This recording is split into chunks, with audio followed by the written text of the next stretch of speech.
Thank you for having me here. Let me just introduce you, Dr. Karmi, and your topic is STEMI with unexpected anatomy. Right. Dr. Amr Karmi, please. This case I'm presenting when I was at Prince Hamza MOH hospital, done it about 18 months ago. It was at the end of a long day. We just getting ready to go home, and ER finds that there's a 57-year-old man, smoker, no other risk factors, presented to ER with a 90 minutes history of typical chest pain. On presentation, his blood pressure was 90/60, heart rate of 47, saturation 94% on 5 liters nasal cannula with few chest crackles. ECG, which I don't have, unfortunately, but showed inferior STEMI with anterior extension. Those obviously came back later while we were doing the procedure, but troponin was positive. No other major issues. In ER, he was loaded with aspirin and Brilinta. Heparin 5,000 units was given. 1 liter of normal saline was pushed to stat, and we started him on dopamine because it was the fastest to give. Taken directly to the cath lab. I've taken right femoral access and 6 French sheath with the right femoral vein, just in case that I will need a temporary pacing wire for the low heart rate. And right. So taken left Judkins, and this is the first picture. If I say I can't, can we just do this? Okay. So I couldn't find the LED. I've taken unselective shot. I can't see the LED just in case that's short left main. And I've decided, because it's non-dominant circ, just take a right Judkin and do the right, which is would be the culprit, and then worry about the LED later.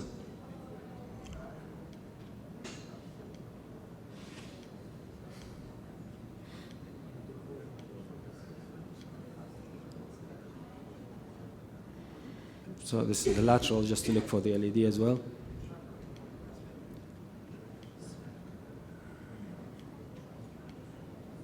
No, I think شو وين الديagnostic؟ Yeah, just something. We looked at them yesterday. I think that's the first diagnostic picture. So the LED is coming out of the right coronary sinus, and the right totally occluded. How can you just keep it running, this one? Replay.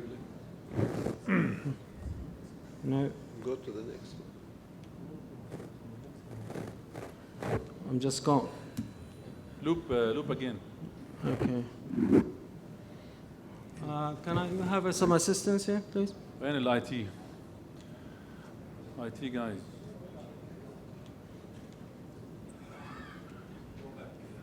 Yeah, I just want to keep it running. Hi back, hi on, but keep it running.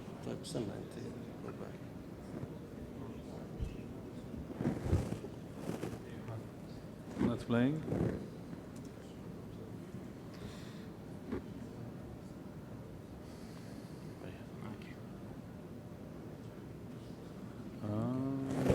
I'll just keep it running. Okay. So.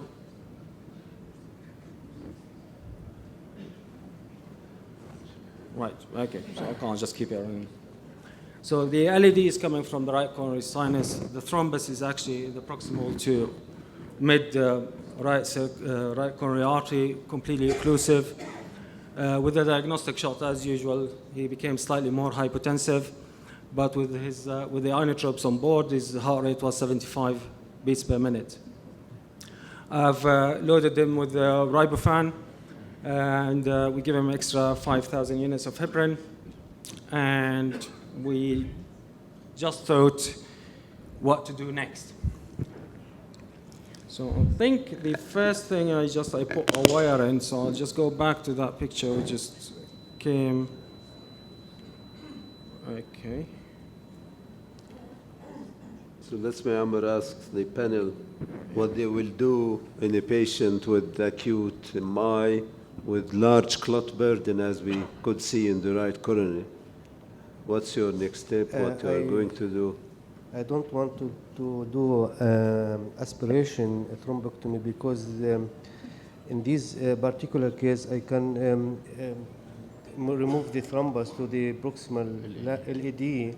I would do a wire and a small balloon and see what happens.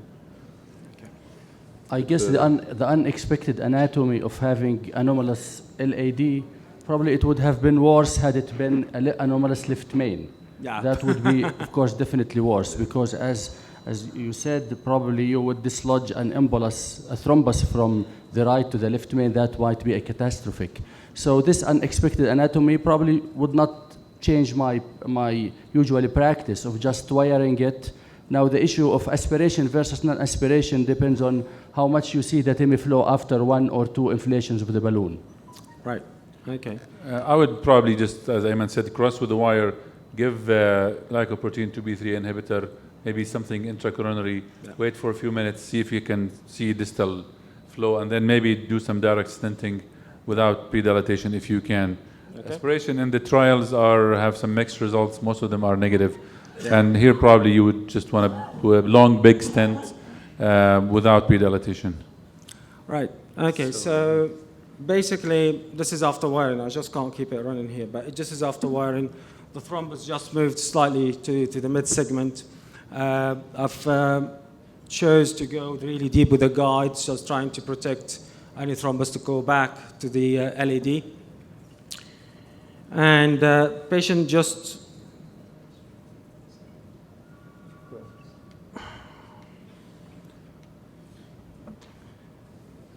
so I wanted to go with the direct stenting, but eventually I've decided to take that thrombus because the thrombus burden was really big. So, but instead of taking aspiration catheter, I just went to really coaxial with the right coronary artery, and I've done a guide aspiration with the wire still in the right coronary artery. So if any dissection happens or anything, I'm protected. Then I've let the guide bleed very quickly. That was a very courageous maneuver. And this is the picture after the guide aspiration. And the rest was easy. I've just put direct stent, 3538, I think.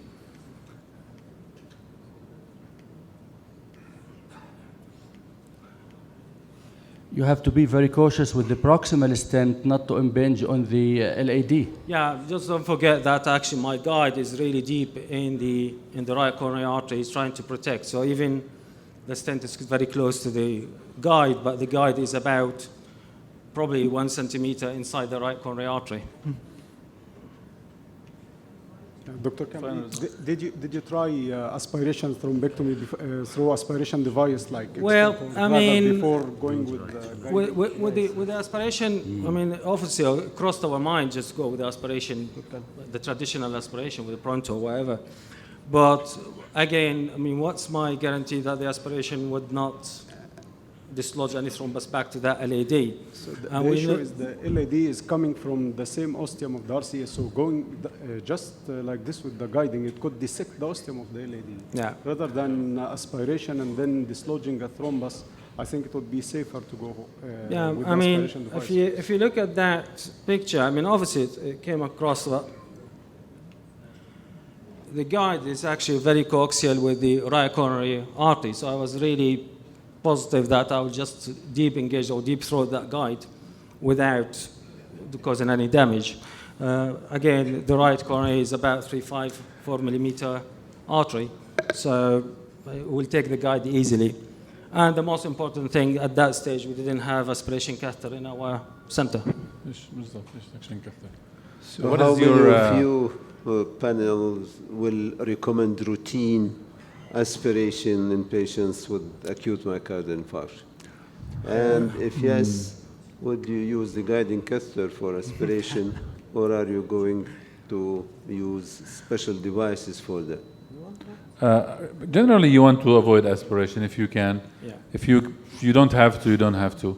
I would avoid putting the guide very, very, very deep in the vessel like this, because you may get some bad dissection from that in general. I guess But STEMI with you are still in, so even if you get dissection, you're still protected, as far as you don't lose your... I You think can get a very bad spiral dissection. Well, as far as you don't lose your guide, you're safe, relatively. the result is great. I would probably just save time because the patient is hypotensive, agitated, bradycardic. I think probably aspiration might take a few minutes. So probably, as you said, you would do the same thing except for the deep engagement of the catheter maneuver. And don't forget that I've done this case before the last ESC recommendation about aspiration. Aspiration at that stage was 2B, not 3. So that's before the new guidelines. Just one minute, because I thought it's very common. Some feedback about this case. Ah, okay. Because he's mine. It's yours now. It's yours now. A few days ago, he presented with again